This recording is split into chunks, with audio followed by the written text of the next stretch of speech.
do agroforestry.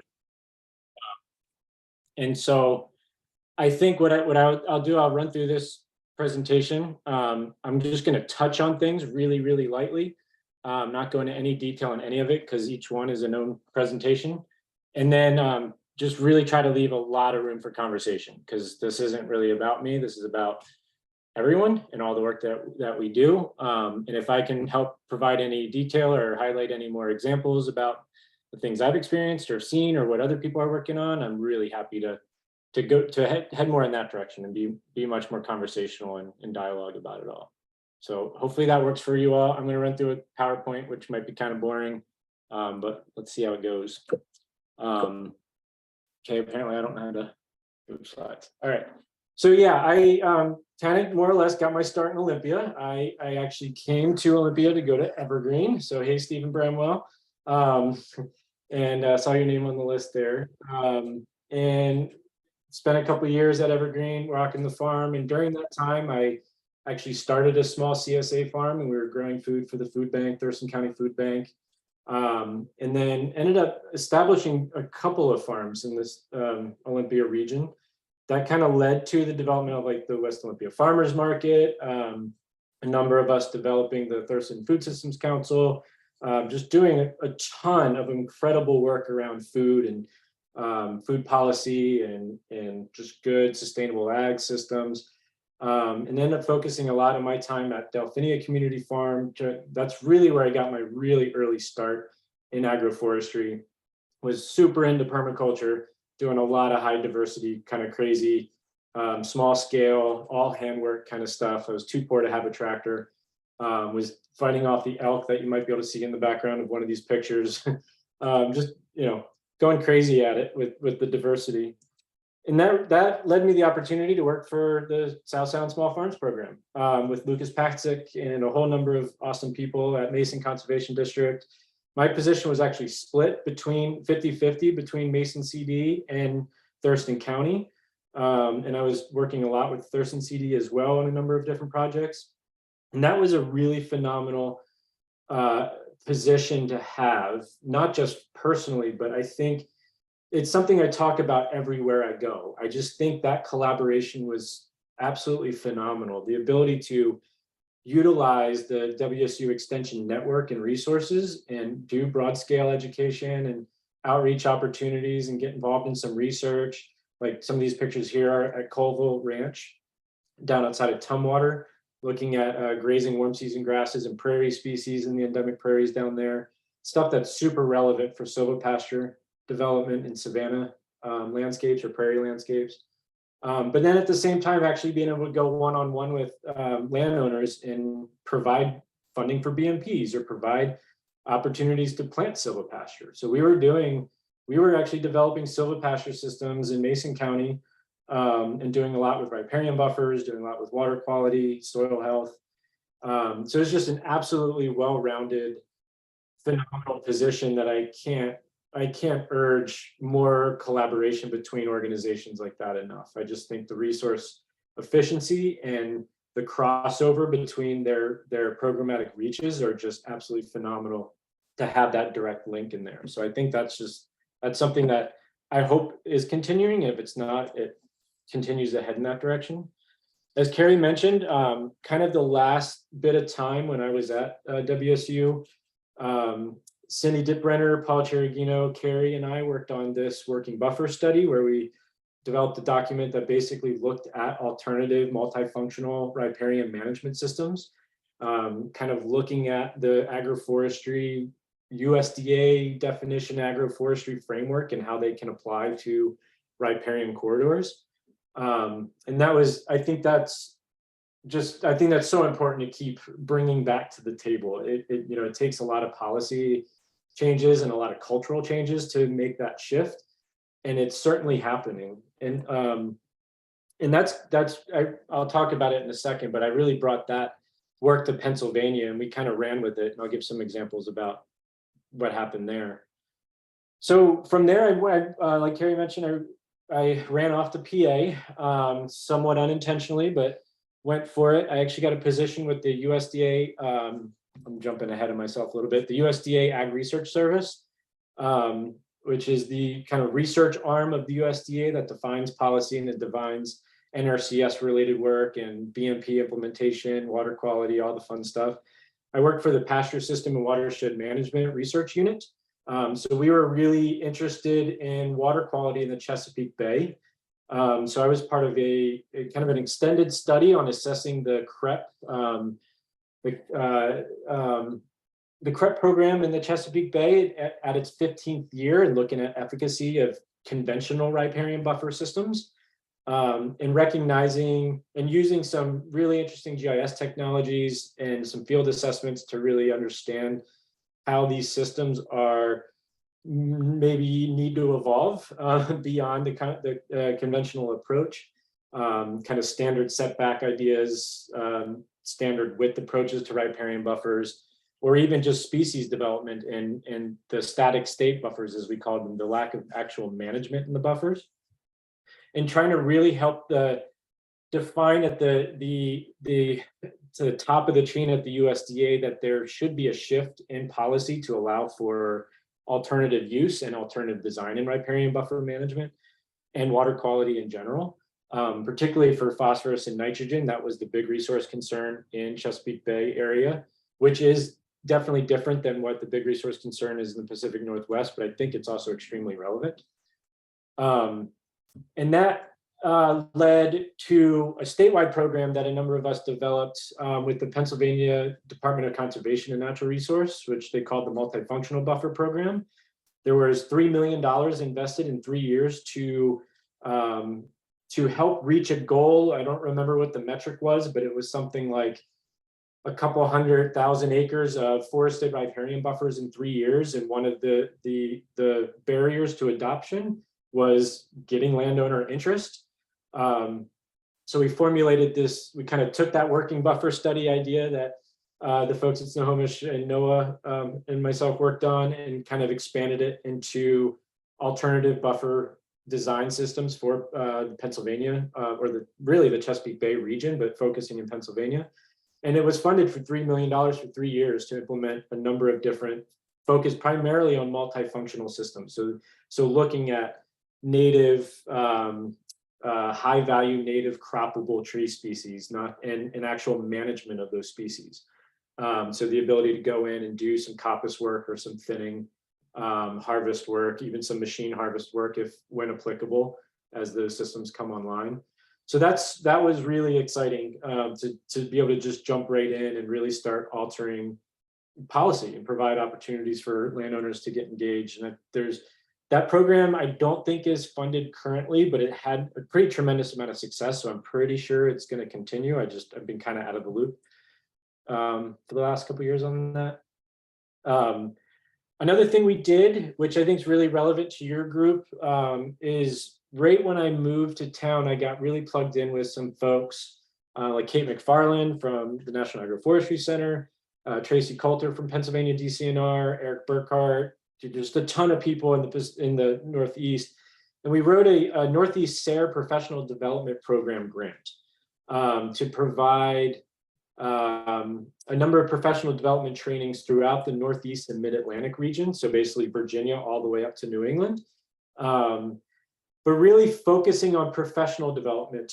So really targeting, institutional TSPs, technical service providers, looking to train up folks that have impact on policy or have kind of direct ability to translate the work in the field in broad scale efforts. So working a lot with NRCS folks, DNR folks, extension, conservation districts, and having just a ton of training opportunities. We did 2 3-day trainings one in Pennsylvania, one in upstate New York. We did a full multi-year monthly webinar series, a bunch of in the field training days, just like single days.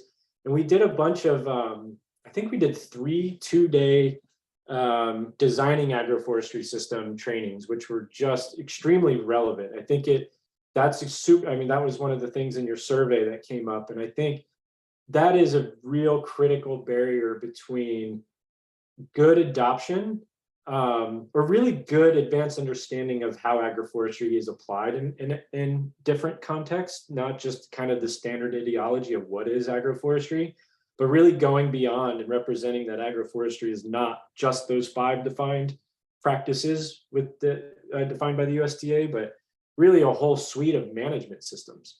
So it really just opens up the conversation quite a bit, and it really starts to really target good natural resource management in so many different ways without getting stuck in kind of the rhetoric of agroforestry. So I definitely, I loved hearing that in the survey. I think those sorts of trainings and those sorts of networking opportunities are critical. The other big outcome that came out of this was the establishment of what we called NEMA, the Northeast Mid-Atlantic Agroforestry Working Group. Very similar to what you guys are developing, what you're doing. It was just a number of us, a coalition of folks from all over the region, kind of trying to represent someone from every state and as many kind of organizations as we could, and just have a roundtable to talk and to share resources and to make sure, you know, to do trainings or get grant funding. A lot of that is continuing, but not the same intensity, unfortunately, since the Northeast SARE. That's the same thing that happened in the Midwest. And it's definitely been a big concern for a lot of these agroforestry working groups that they kind of fizzle out when the funding's not there. But I think what's really cool about what you guys are doing is, as far as I know, you don't have any major funding source like this yet. And you know, that is just, to me, that's it, right? That's grassroots. That means you are now in the position to have exactly the data and the background and the resources and the networks to apply for a fairly massive grant to really move a lot of this forward and get into the circles faster than we did. We kind of did a top-down approach where we had the resource and we had the programming, and we just started hitting it really hard, and it worked really well. But you know, in some ways the network fizzled out. So cross state lines, it gets really hard without money, but the work actually happened. So that's what's really, really, I think, extremely important. Another thing that was kind of an outcome of that was there was a lot of interest in agroforestry in terms of actual value of agroforestry and like industry development and commercialization. So a number of us wrote a grant to explore chestnut aggregation and processing. That was one of the big things that kind of came out of all of our trainings, was how chestnut was probably the #1 tree crop opportunity for the Northeast and arguably everywhere in the US except the Southwest. And even then it's kind of possible. I think Pacific Northwest is a tremendous opportunity. One of the biggest chestnut farms in the US is actually in the Skagit.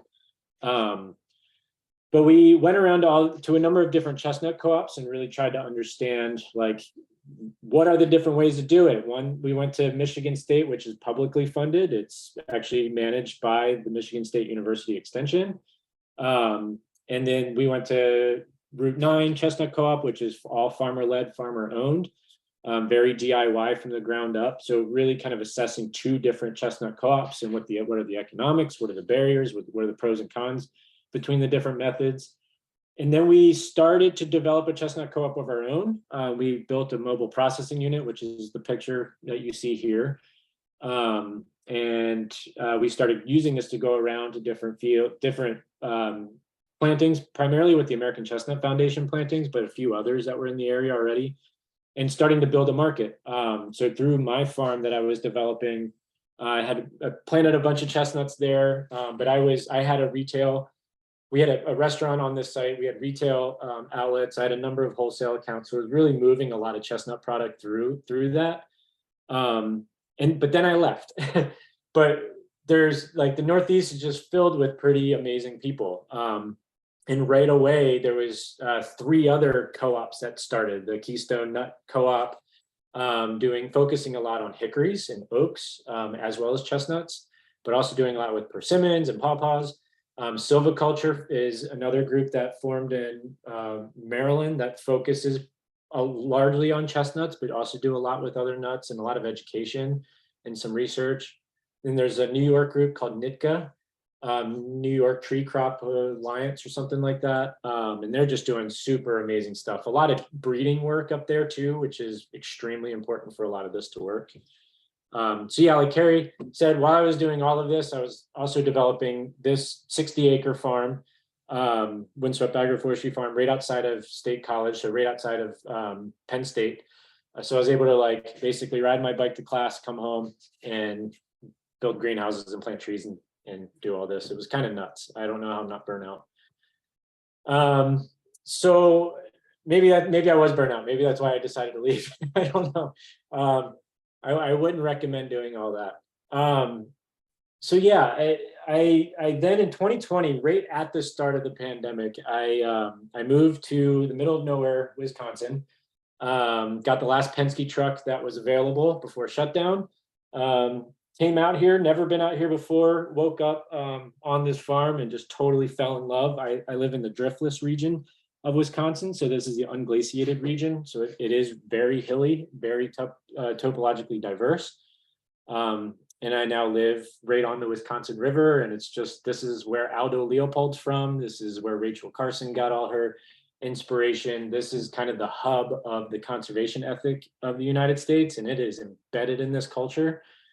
There's a lot of tribal influence in a lot of the community here too, which is super exciting, which is also largely why the Savanna Institute was kind of born out of this region. We are in the part of the US that is savanna prairie landscape. So the Savanna Institute is hubbed based out of Champaign, Illinois, where the University of Illinois is, which is basically flatland corn desert at this point, but it was pretty much pure prairie. And then we also have our main office hub outside of Madison, Wisconsin, in the driftless region, which is a very dynamic savanna ecosystem. Your typical oak savanna looks very much like the Spain de Hazes that folks might hear about. And so the idea of the Savanna Institute kind of trying to bring back the perenniality of the Midwest. We are a very corn or commodity grain and CAFO dominant environment here. We are the corn basket of the US. And really recognizing a need for diversity for all the obvious reasons I'm not going to get into, but so our organization was launched 10 years ago. Our mission is to catalyze the development and adoption of scalable agroforestry. We do this through the development of tree crops, so actually assessing, evaluating, and breeding different characteristics of tree crops to be economically viable for the displacement of corn and soy, or the incorporation into those systems at scale. Farming systems research is a big component of what we do. So we look at how do you do alley cropping? You know, there's a lot of like, oh, it's easy. It's really not. It's actually quite complex, and it's an evolving system. So how does it really work mechanically, but also how does it work economically? And then really assessing the environmental impacts on all of that. So we have a whole ecosystem. I'll talk a little bit about our research component stuff, but we do a lot of research on not just the economic, but a lot of the ecological research of what we're actually doing. And then really focusing on stakeholder development. We're not here to do this ourselves. We're really here to just kind of catalyze it, kickstart the information, find the barriers to adoption and alleviate those barriers so that farmers, TSPs, landowners can make it actually happen. So we're really just community development with a lot of research focus. Like I said, we are pretty serious about making something really happen. Our goal is literally to displace 1 million acres of corn and soy. That's not just incorporating into corn and soy. So we're not counting just tree row acreage. We're not counting just acreage that trees are on with corn and soy. We are trying to displace 1 million acres of corn ground with tree cropping systems. We do that through demonstration, farmer training and adoption, and research, like I mentioned. We have a whole bunch of different programs to how we do this. We have an education program, and I'll run through each of these. Technical support, research, tree crop commercialization, and a demonstration farm network, which I'm part of. So education and outreach, we really focus on, getting partner farms and those actually doing it to really represent what they do, what they've discovered and how they do it. So we have a ton of field days. That's kind of our bread and butter. We also have an annual conference, the Perennial Farm Gathering, which has been online the last few years, so anybody can really join. It's just a fantastic network of folks, researchers, but primarily farmers actually describing what they do and why and how it's working for them. It's just a fantastic place to meet a ton of people and get really focused on agroforestry systems. And we put out a lot of publication material, and we're really hoping to really bolster that. That's one of our things that we found. Not everyone can come to the Midwest to really see what we're doing, and it's really applicable to the Midwest contextually. But I think what we're focusing on over the next couple of years is really turning that into good publications that other people worldwide or even just nationally can really get their hands on and help to understand, and then we can really help be part of reaching out beyond just the Midwest. And this is kind of where our technical support program, this one I'm going to talk a lot about because I think it's extremely relevant for how I think good agroforestry adoption could happen in regions. So we launched a technical service program. When I came in, I wrote a grant for a NRCS cooperative agreement. So effectively, NRCS provides funds to kind of enhance their TSP, their own field staff, with partnerships through other organizations that have natural resource concern focus. So there's usually a lot like Trout Unlimited or Pheasants Forever, or some other kind of natural resource focused nonprofit.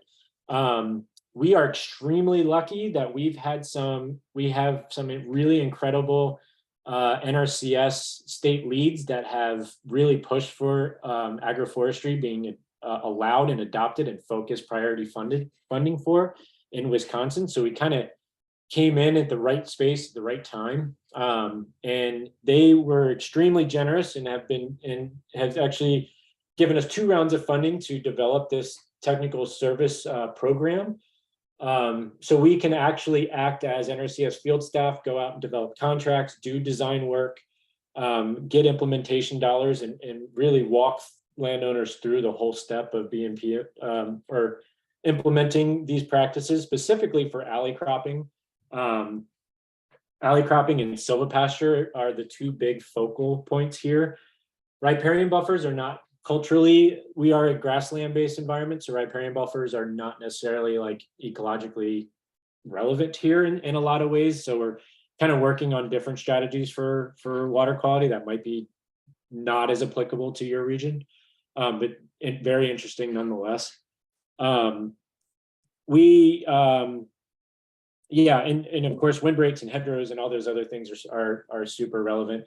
We were also able to get a pretty substantial funding through the EPA, the Gulf of Mexico program for water quality. So we are doing a lot of environmental monitoring on alley cropping and silvopasture on nitrogen leaching, because that is the natural resource concern for the Gulf of Mexico primarily. So that's been a huge plus. That actually gave us 2 more TSPs and actually helped us launch a position called the Community Agroforester. So now basically what we've done is we've created kind of a whole client intake workbook, so to speak, where clients come to Savanna Institute expressing interest, and they work directly with the Community Agroforester, who is kind of the liaison between kind of direct implementation funding and the rest of the resources that SI has, so they can really help to kind of one-on-one educate landowners that might be in different places and understanding what their issues might be or what their interests might be, and then help to kind of connect them to who would be the best person to work with. I think that is a pretty phenomenal staff position that I think a lot of institutions should really think about carrying, just having a good liaison to direct people to the who, where, and what, and why. And then we also have gotten a lot of funding through the Great Lakes Protection Fund, which focus on the Great Lakes watershed, but that is allowing us to come out with a lot of really good research and publication material on water quality management with agroforestry systems. So that'll be coming online probably in the next year or 2. We'll have a lot of research, a lot of publications focused on water quality efforts with agroforestry system, with a lot of research to back it up. So that's really exciting. This year alone, we worked directly with 43 farmers, and there's only, I think there's there's one TSP in Wisconsin, one in Iowa, and one in Illinois. And we've already established 2,600 acres of agroforestry across those 3 states. So, and it's just going to snowball. That's just year one. So I really think, and I can't emphasize enough, one of the biggest barriers that I've found to adoption of agroforestry really is about consulting, design, and technical support. We need to go beyond the rhetoric. We need to go beyond the definitions. We need to get away from set standard practices and just get good consultants and designers and TSPs out there that are educated on natural resource issues, get that funding that is out there and available, and convince the state leads for NRCS and other EPA and Department of Ecology and different institutionals that hold those funding standards, and really try to get some flexibility. And I think like all the network that you're building is really that opportunity to do that. So that's super exciting. Like I said, we do a ton of research. We are focusing a lot on tree crop improvement. So we do have a number of really interesting breeding programs going on. We just put in our first 15-acre breeding for hybrid hazelnuts, and 10 acres of chestnuts to start a breeding program, which a lot is going to come out on that using drone technology and all kinds of crazy genotyping, and a lot of genetic work of genotyping and understanding physical traits or genetic traits of different crops, so we can use that to rapidly advance tree crop breeding, specifically for some of these crops that have not had that at all, like chestnut, persimmon, currant, and elderberry. Hazelnut has a lot in Oregon primarily and in Europe, but not the hybrid hazels that is really relevant for colder climates. We're doing a lot of field-based research, so a lot of water quality and soil health, looking at carbon sequestration, nutrient runoff, phosphorus management, all those fun things. And we're doing some really cool GIS assessments of like tree suitability, to be able to use that for data to describe the potential impact that agroforestry systems might have. So basically looking at the physical context of the landscape of either a region or a watershed or a state.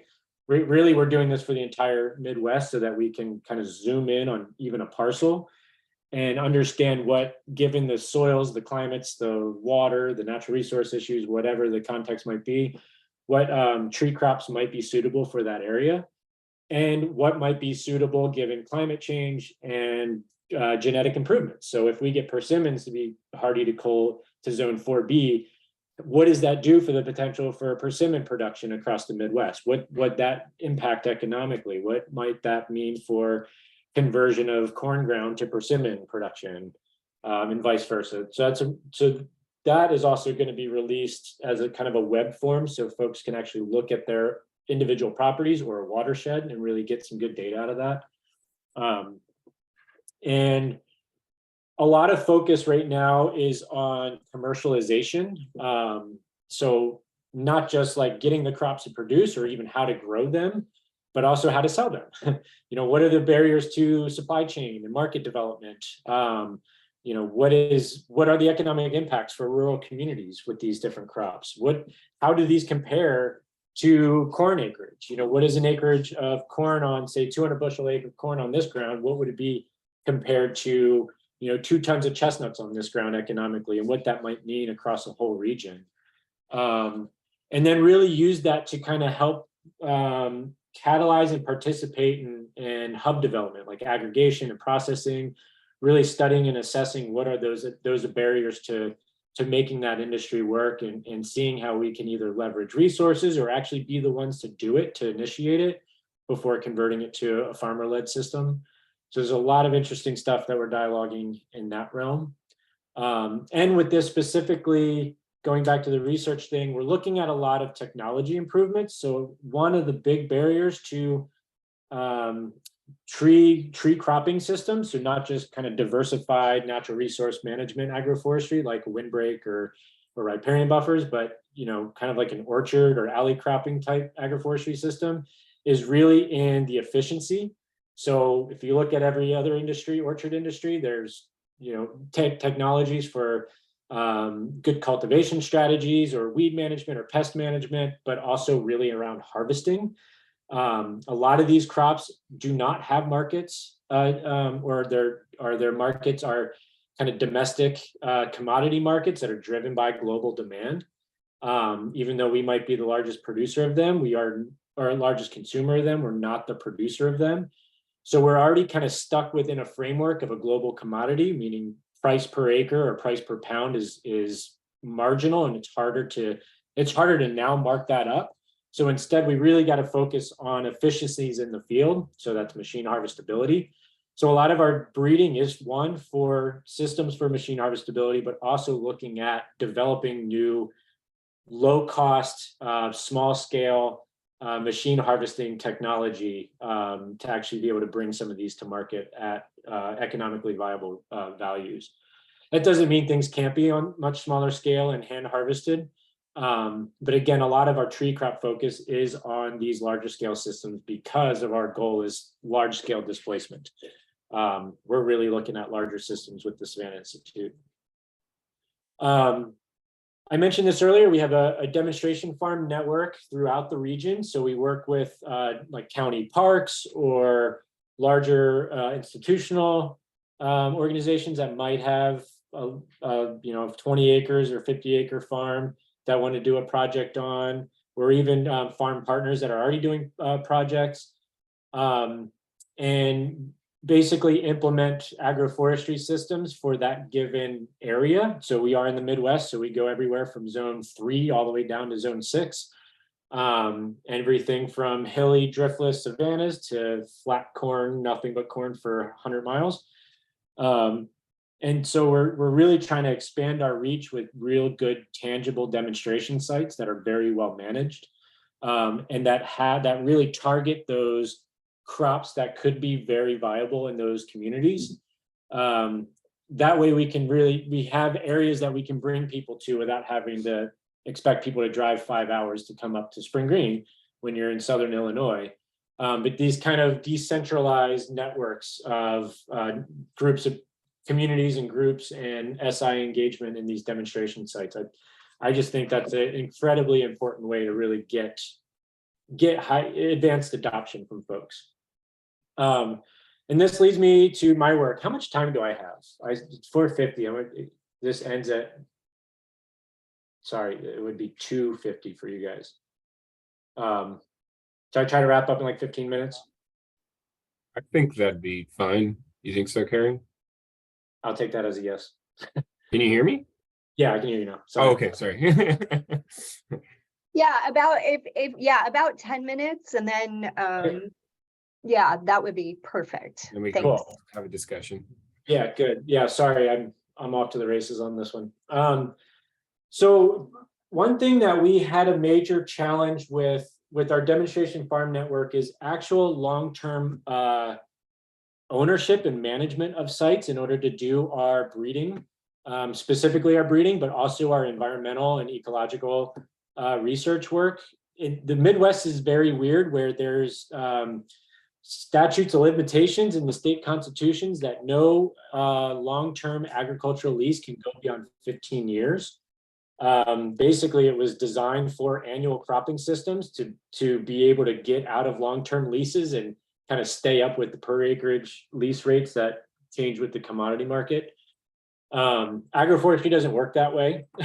We're not really going to pay off some of these cropping systems until just around 15 years. So we really needed to be able to get some long-term access to good large-scale crop ground to be able to deploy a number of different sites, but also our tree crop breeding program.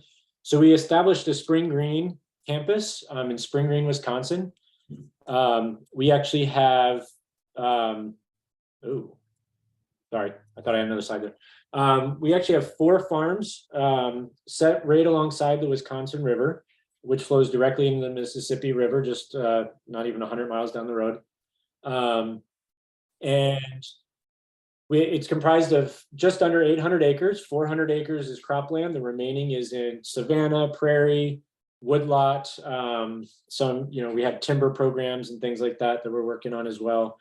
And we're really focusing on the cropland conversion of agroforestry systems.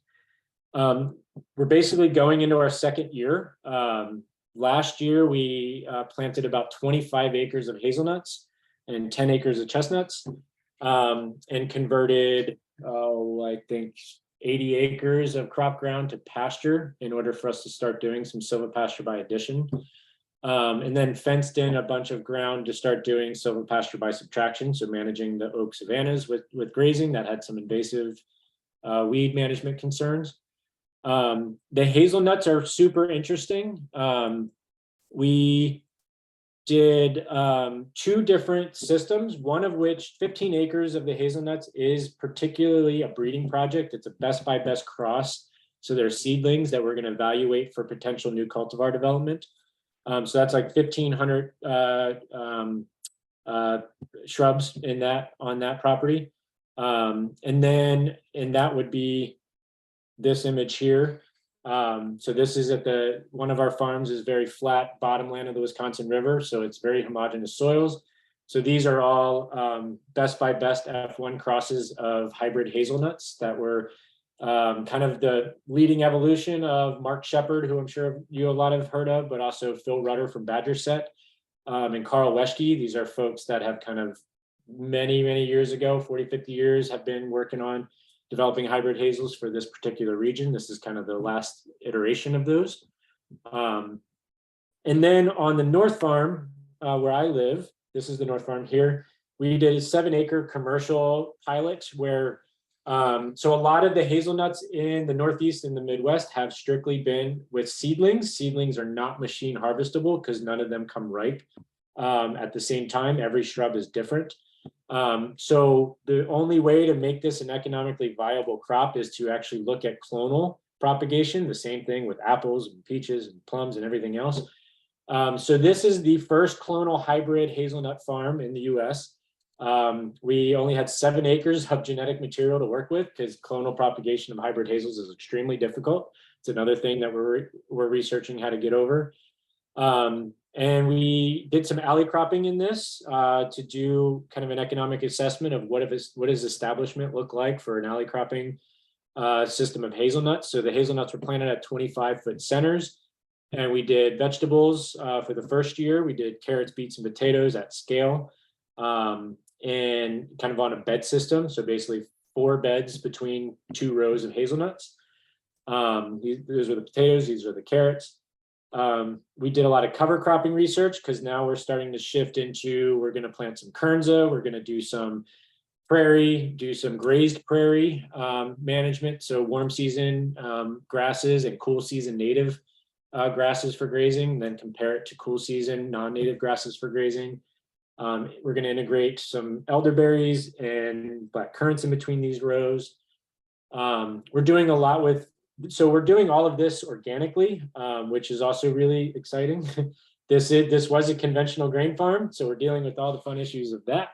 And so we're trialing a number of different methods of organic establishment. So this is like a wood chip establishment. This is basically a chop and drop system. So we have alfalfa in the alleys. And we're using a forage chopper to flail mow and blow in that material directly on the rows for weed suppression, but also nutrient management. In establishment year, don't use alfalfa. It's way too hot in nitrogen.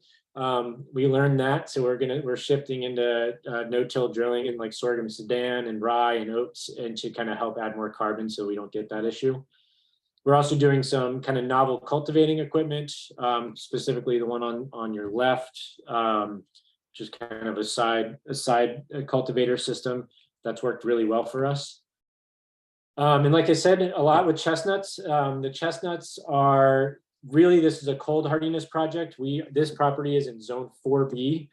So we got -25 last week. That is kind of an average low annually. We do actually get down to -50 in some years. I think the record here is -53 for, I think, 3 days. So the genetics in this are, we called every chestnut breeder in the US and asked them to send us what they think is their most cold hardiness trees.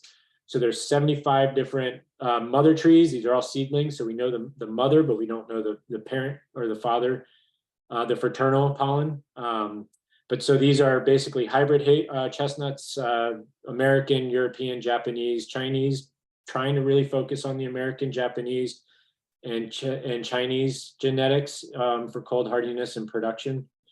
And they're planted at double density in a silvopasture. So I will be grazing this coming year. These fields got fenced, and so we'll be running sheep and cattle through these fields here, and playing with some novel livestock fencing systems. So these are planter tree tubes, so fiberglass rod and a plastic tube. And so we'll be doing some different electrifying the tree tubes, or running basically a poly wire at the, kind of at knee height to keep cattle confined within the alleys. We're wrapping each tree tube in hot poly wire so cattle can actually graze in between the alleys. So there's a lot of cool research we're going to be doing on how do you actually do silvopasture. It's extremely difficult at establishment. And so we're working with Plantra and Premier One supplies to kind of come up with a number of different systems that'll work for that. This is just another one of our chestnut plantings. There's some oak savanna here, the Wisconsin River out over there. This is actually all a sand dune of the Wisconsin River. So again, really looking at context specificity about these crops. So chestnuts love and prefer high acid, well-drained soil, sandy soils, which is, even though this is a bit too cold for chestnuts in their native range, it is the absolute most ideal soils in the Midwest for chestnut development. So we are focusing a lot on chestnuts. We're doing large scale nursery. So this is a half-acre chestnut. We grew out like 15,000 chestnut seedlings for distribution to the Midwest. Again, these are all the 75 different selections or mother trees that we were able to obtain. We also did a lot of persimmons and hickories, pecans, all sorts of cool stuff. And lastly, we're kind of really getting into the use of livestock as a management strategy. So a lot of the Midwest in the savannas are still managed by prescribed burns, which is an absolute fantastic strategy, but there's still a lot of landowners grazing woods and grazing kind of marginal lands with kind of degrading effects. So we're doing a lot of research on how to do better grazing strategy for woodland or savanna restoration, particularly for warm season grass prairie as an understory. So working with NRCS and the Nature Conservancy and a bunch of different partners on, this is actually on one of our other farms here where we got 50 cow-calf pairs we're grazing in, kind of a central hardwood oak savanna, kind of an establishing prairie. But basically looking at the use of different tools, whether is it best to just burn it? Is it best to just graze it? Or is it best to do a prescription of both grazing and burning, depending on the context? And what is that context? When is the best use of cattle or a combined practice? So yeah, just a ton of cool stuff. I can just keep rambling all day long, but I think I'd really like to hear from you guys in terms of what are you interested in? What can, is there anything else I can provide context on that might be useful? Oh, and I also just want to quickly say, like, we view all of this as a continuum, right? Like I said, we are really focusing on displacing corn and soy and kind of alley crop systems and looking at commercial markets for a lot of these crops, but really our main goal is really looking at things as a continuum. That's just iteration one, right? Let's just get people doing this. And then think about what are the new ecological adjustments that need to be made with these systems, and where do these systems convert to over time? And that's why we do a lot of prioritization on the ecosystem service assessments, and we're really focusing on those native warm season grasses and native prairie environments, and just different habitat qualities and values, and really trying to understand where do these systems go. There's going to be trade-offs with doing agroforestry. This is definitely not a perfect system. But we do really need, I think it's really important to always focus on the fact that, I always joke and say, like, in 20 years from now, someone else is going to have my job and wonder what the heck was I thinking? Because it's always that way, right? Like, 20 years ago, we were barely talking about organic farming.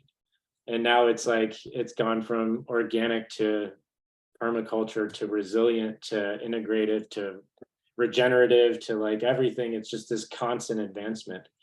So to me, that's the most exciting thing about agroforestry, is it's like a forced advancement and catalyzes that advancement. And now we got to figure out what to do with it next. Well, So that's all I have. I'll stop rambling. thank you, Eric. That I'm always just blown away by all the different things the Savanna Institute works on. It's amazing what you guys do in your region. And yeah, I will say we are at time. So we are at the hour. But we do have this reserved for an extra half hour for questions and collaboration and that kind of thing. So if you can stick around with us, feel free. And if you have to move on, that's fine as well. But yeah, any questions for Eric? I do see a few in the chat. One question is, can folks visit the Spring Green Farm if they are in the Wisconsin area? Yes, absolutely. Really anytime. I mean, we do have our set schedule of events that are really great times to do that, but I live here. So, I try not to tell everybody.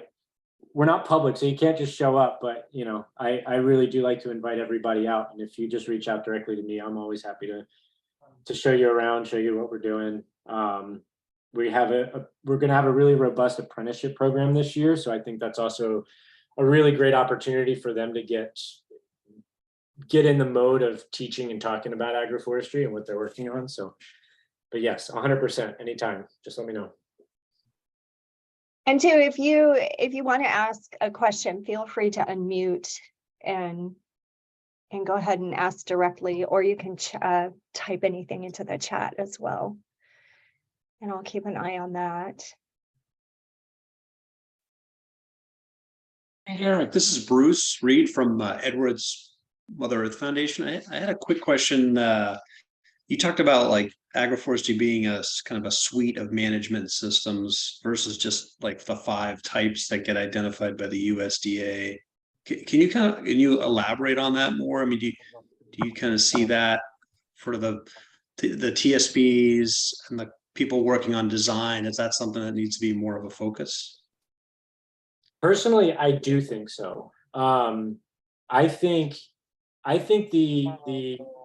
there's a really, really important justification for why they bucketed things into 5 practices. One, so it's easily understood and it's easily defined and it's easier to set standards. One of the biggest issues we've had in deployment of agroforestry as a BMP, as a kind of a natural resource concern implementation strategy, is the ability to monitor and standardize the outcomes.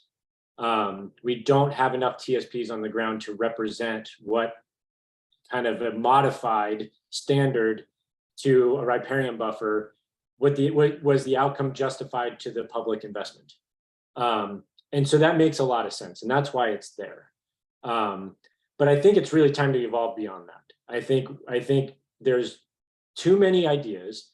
There's enough research and enough good peer-reviewed scientific research that actually majority of it came out of the USDA, the lab I worked for and the lab down in Tifton, Georgia, that really represents that those standard strategies are actually the real barrier to the outcomes that we're actually trying to achieve. That in some cases we can be doing more harm than good by limiting a system to the standards that they were initially proposed. This is really important for like phosphorus management and nitrogen management, where these systems can actually become a source of those issues if they're not managed for the outcomes that they were demonstrated to be. And this is why I think it's really important to understand that these systems are entirely, no tree is going to grow the same on the same soil type, let alone the same drainage system, let alone the same climate. So to have a standard practice with standard width requirements and kind of the rhetoric behind it all it really limits not just the creativity, but it really limits the ability for these systems to transfer across different regions, and really limits them to be really well designed specific to the context that they're in, so that they actually can be successful. There are so many 15-year-old crep riparian systems that I've seen that are, we jokingly call them tree tube farms, because nothing ever came out of them, because there was just the same 5 or 7 tree species that were planted the same way, managed the same way, and they all died because of different reasons. And no one really went into understanding what those different reasons were and changed the policy. So all that to say is, when I talk about like getting away from the 5 practices, is I think it's really important that they're there. And I think it's important to teach them from the beginning, but they should not be prescriptions. Not every farm should be looked at as, where do we put the buffer? The riparian forest buffer. Well, come to the Midwest, you plant a riparian forest buffer, and you will cause more phosphorus loading, more erosion, more stream degradation, and deplete trout habitat if you plant trees in that environment at that density that a riparian forest buffer would allow.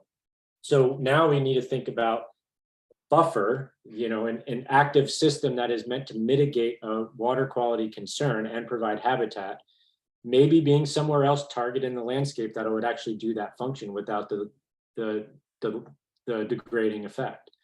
And that is required of doing that is getting away from a bucket, getting away from just a riparian forested buffer or alley cropping or forest farming. Does that help? Does that help answer your question? And I think the only real way to do that is to train more TSPs.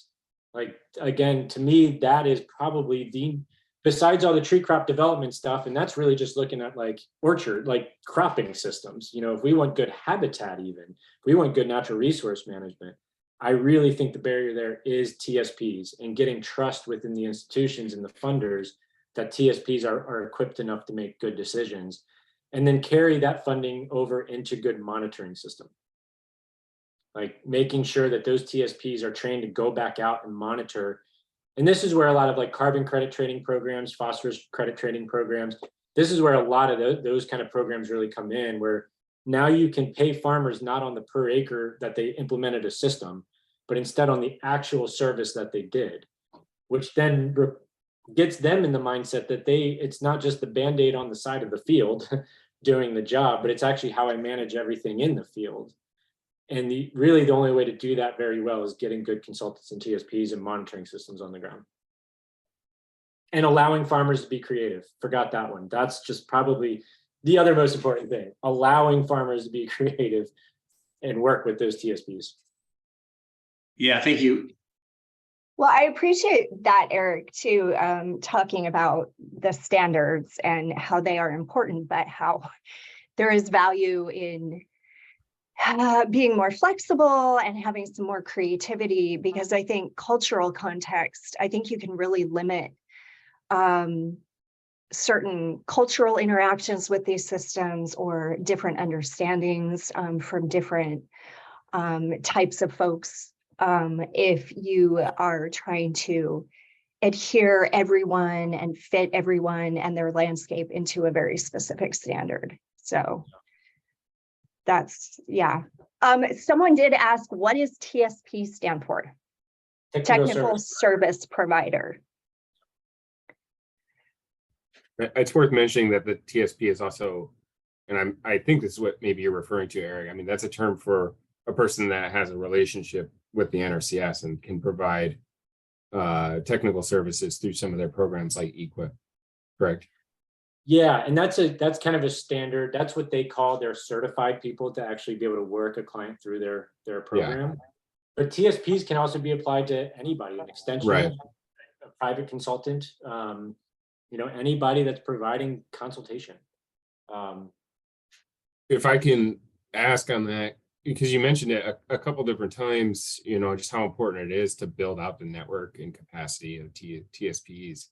I feel like something we deal with in this region, and I've heard in other regions too, this kind of chicken egg problem of being able to train TSPs and being able to also engage landowners and get them interested in agroforestry, but having the difficulty of not really having much on the ground to show people and do that training, and that it becomes that chicken egg situation. I'm just curious, how did you guys sort of prime the pump, so to speak, in the Midwest to generate all this momentum and train these TSPs and get that, kickstart that whole process? Was it that NRCS cooperative grant that you mentioned? Yeah, that's a really great question. I think the Midwest is very different. So I could speak to the Midwest and the Northeast very differently. In the Midwest, so we really got started out of the University of Illinois by Ron Revord and Kevin Waltz. They were both grad students under Sarah Taylor Lovell, who had a real interest in landscape design. She's a tenured faculty, was a tenured faculty at University of Illinois. Her background was landscape architecture and multifunctional systems. So she got a very large grant to actually, at University of Illinois, in the middle of their corn research station, plant a polyculture system. So looking at in-row polycultures and between-row polycultures and just kind of that multi-story perennial tree crop system, polycultural system. That really led to a number of grad students coming in and really pushing that conversation and holding a lot of events. And there was arguably still very low landowner interest. But in Illinois, the majority of farmland in the Midwest is not owned by the farmer or the operator. It's owned by absentee landowners that lease it out. So it's the landowners in Chicago or the landowners in California or landowners elsewhere that are hearing about regenerative ag or permaculture, polyculture systems, or wherever, or just, habitat management, prairies, that kind of stumbled upon these systems, started coming to the training, and then basically requiring the landowners to start doing it. Now, Illinois still doesn't have a very strong NRCS program to adopt it. We are kind of doing this largely through EPA funding in order to do that work and slowly convincing NRCS to do it. Now in Wisconsin, it was kind of the opposite. Wisconsin is very unique culturally, where we do have conservation kind of embedded to our core. We are also the dairyland state with probably one of the biggest failing commodity farming systems in the US. We lost what 60-70% of our dairies just in the past number of years. Like, people are desperately looking for alternatives. Coupled that with also a high percentage of absentee landowners that are learning about conservation, learning about alternative system. And we had some really radical with NRCS state leads for Wisconsin that were foresters, and really thinking about what does it mean to have a savanna? What are the alternatives to savanna? Shouldn't we be grazing savannas, which is just a huge conversation in NRCS. And then that starts to really lead about, well, what about converting cornfields? And then convincing dairy farmers to start grazing their cows instead of keeping them in CAFOs. So that leads to good pasture management, which then shade becomes an issue. So then there you go. Silvopasture by addition becomes a resolution. So Wisconsin was very kind of top-down approach in that success. And all along, Savanna Institute was just kind of running full speed with just getting the people that were doing it well and doing it right and bringing those people to that site. Finding those good apples and showing it off as best as you can, and giving those farmers that platform to show their innovations and why it's critical. We also had Mark Shepard in this community that wrote regenerative agriculture text basically on these systems. So culturally, it was already there. Now, alternatively, in the Northeast, I think largely that was driven by landowners asking for it. They still struggle with the kind of state NRCS ability to release funding through NRCS for BMP implementation, a number of things, but that's quickly changing because the landowners are asking for it. So that chicken and the egg thing is definitely a real issue, and I think it really stems from the culture in the community. In Pennsylvania, the NRCS and the institutional culture, they didn't care at all about agroforestry or that system. It was either orcharding or farming. But the landowners were really asking for it and pushing it. And over the last 8 years, now it's institutionally recognized and now it's institutionally supported.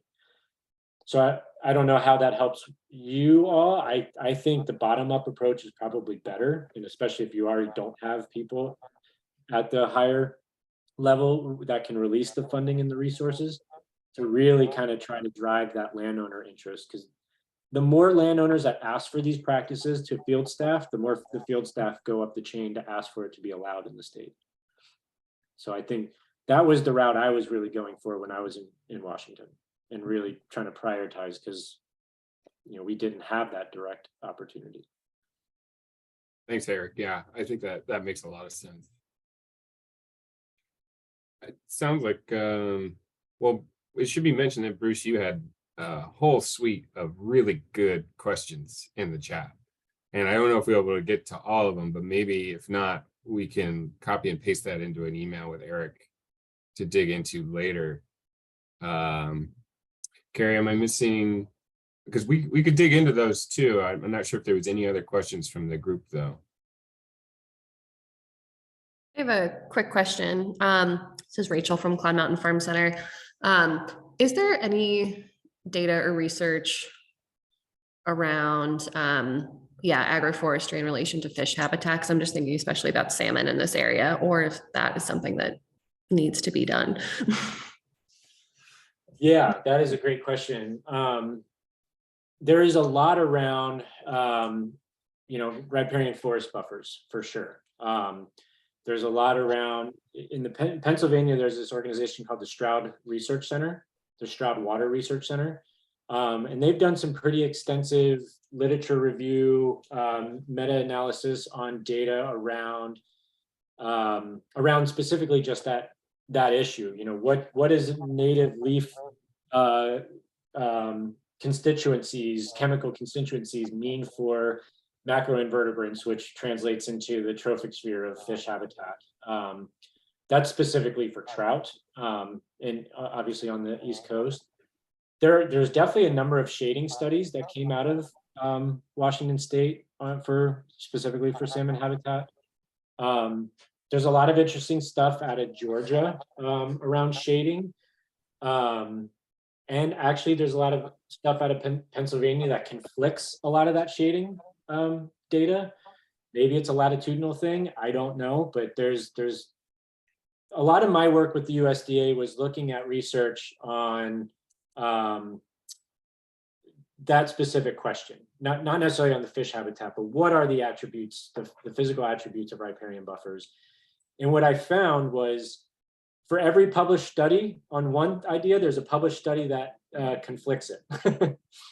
And a whole network of supporters on both sides. So basically what it told me is it's that fact that there is no facts in ecology, right? So I think it's all dependent on the context. So I think, to directly answer your question, I think a lot more research needs to be done in the Pacific Northwest on salmon habitat. I think it's really interesting to think about, native versus non-native species, the shading issue, the water temp issue. Fecal coliform is the big issue in that area, which I know doesn't necessarily impact salmon, but it does the fisheries or the shellfish fishery industry. So I think there's a lot there to unpack that would be really important, because the Pacific Northwest is so unique. With the species, with the soils, with the issues, all that. And I will say, Rachel, we have grant funding that we're working on in North Puget Sound on these working buffers, if you will, these riparian forest buffers that are a combination of native, but also intercropped with or interplanted with high value crop type plants like elderberry or aronia or things like that as well. So it's early days, but we are planting out some of these systems and collecting data on them and starting to look at that. Awesome, good to hear.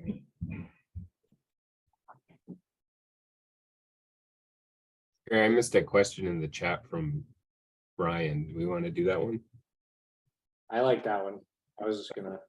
Yeah, he asks, cut to 2035 and your goal of converting 1 million acres of corn to agroforestry. If you were to guess which type of intervention would be the most common, what would it be in your region? Yeah, I love thinking about this. If I might get some paralysis through analysis, but I think again, every context is different. So a lot of that 1 million acreage really is going to be focused in the Corn Belt, so Illinois and Iowa. Down there, I think the establishment of riparian forest buffer along every water course is absolutely critical. There's not as much topography there, so stream bank degradation is not as much of an issue. So a riparian buffer is much more applicable to there as opposed to the part of Wisconsin that I'm in. Just the water quality mitigation concerns through the drainage canals and the tile drain systems. So saturated riparian buffers is a critical one that should take up a lot of acreage. Getting away from just grassed waterways, even though I do think grass waterways might be better if they're managed for hay for sequestering phosphorus and nitrogen. But I think the same could be done with willow and poplar in a coppice system. Alley cropping, I think, is going to take up the bulk majority of the landscape in displacing corn and soy. But for me, it is the intermediary to a perennial system. So depending on the scale of alley cropping you do, over a number of years, you're going to have shading issues and reduce yield in the actual alleys. So I think that lends itself really well into stopping the commodity production market for ethanol and CAFO feed and starting to get livestock back out on the environment, which requires the prairie to be replanted back to prairie and us to learn how to graze again and graze proper again. So silvopasture, I think, will be the dominant landscape structure in 2035 in Illinois. With every water course protected by a wildlife corridor, basically, maybe not even a managed buffer at that point. I mean, 2035 is not that far out. I would prefer to see every riparian buffer planted to a coppice system first. Get that phosphorus away from that stream as fast and as hard as you can. Put it into wood chips and put it back out in the land as fertilizer, whatever needs to happen. Just get it away from the water course. Stop drilling in phosphorus. And we don't have manure spreading in Illinois because all that manure is basically out on the Chesapeake Bay. So we're still importing the bulk of our phosphorus, potassium, and nitrogen in our cornfields. And a lot of that can be just developed through coppice systems along the water courses in Illinois. Wisconsin's very different. I think we need to just jump right into grazing systems. We are in all of our erosion studies and kind of culture at the NRCS and USDA level came from erosional issues in the driftless region of Wisconsin. So I think getting away from confined animal operations, get feed production off the landscape and get it back into perennial, so silvopasture right away. So I see this landscape, it already is, it's happening with haste since dairies are struggling to begin with, that we're now moving into cow-calf pair operations and custom grazing systems and things like that. So really moving into good silvopasture systems is super easy. But like I said earlier, riparian forest buffers will not be a bulk majority of this particular context.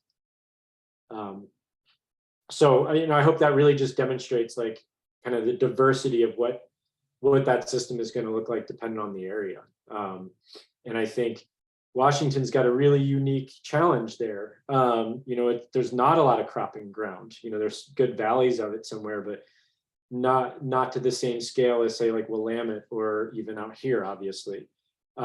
Grazing is already a big part of the Pacific Northwest, but fecal coliform is the #1 issue or #1 natural resource concern in water quality. So, what does that look like in a system? And what are the techniques of silvopasture that does and allow for good, fecal coliform comes from surface erosion, almost primarily from sedimentation. So making sure that there's systems in place, good forage cover, good maintaining good stubble height and good rotational grazing, but also how does a silvopasture system, whether it's kind of like an alley crop system or on contour or as a buffer or in the confined, the concentrated bypass flow areas where you could mitigate some of that phosphorus out of the system or trap that fecal from running into the stream systems. I see that being a real bulk majority.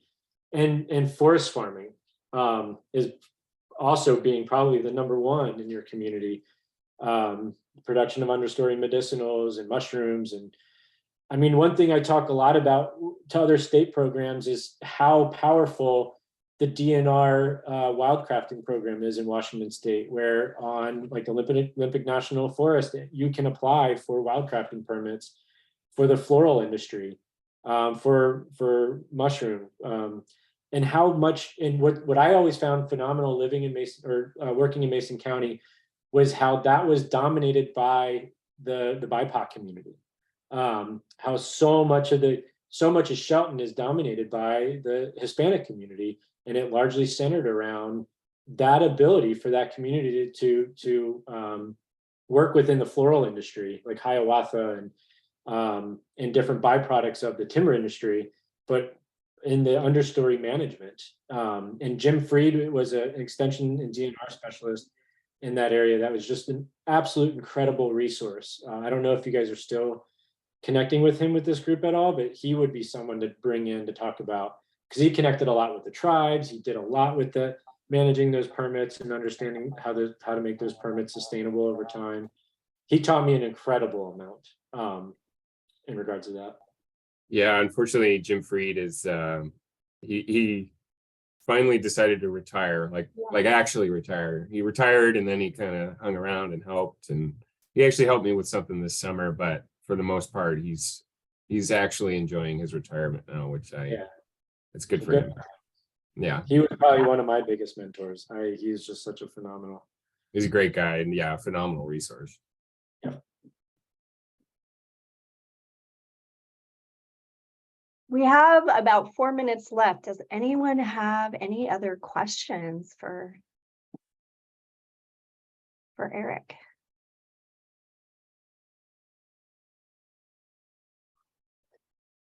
So I would say I apologize for talking so much. I was really hoping for more dialogue, and there's so much that I still need to learn from you all.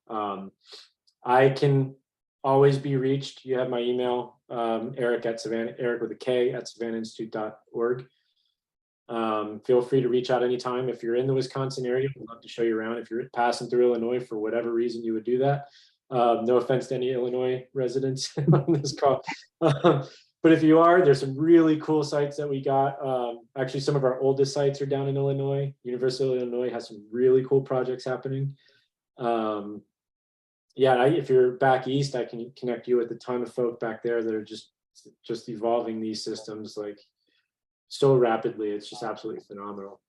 So yeah, I really hope to be able to dialogue with all of you at some point.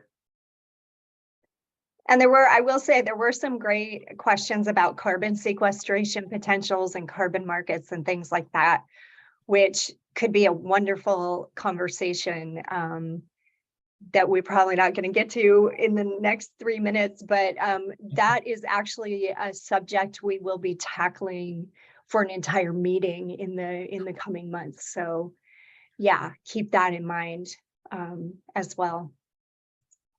Yeah, and thank Bruce, you so much. Sorry. Go ahead, Patrick. I was just saying, Bruce, I'll maybe set up an email where you can send your questions over to Erik and he can kind of Yes. Yeah, happy to do that. I was trying to read through it, but it's hard to listen and read. I'm not good at that. Sure. Well, Erik, thank you so much. This was awesome. I learned a ton, and I really appreciate you spending some time with us and our group today. And and thank you everyone else as well. And we will be sending out messages and things for future meetings and all of that. So we will be in touch. Awesome. Well, thank you all so much for listening to me ramble for an hour and a half. It was high quality rambling. It was really good. Thanks, Erik. Good. Yeah, thank you. Awesome. Bye, everyone. You well. Hey.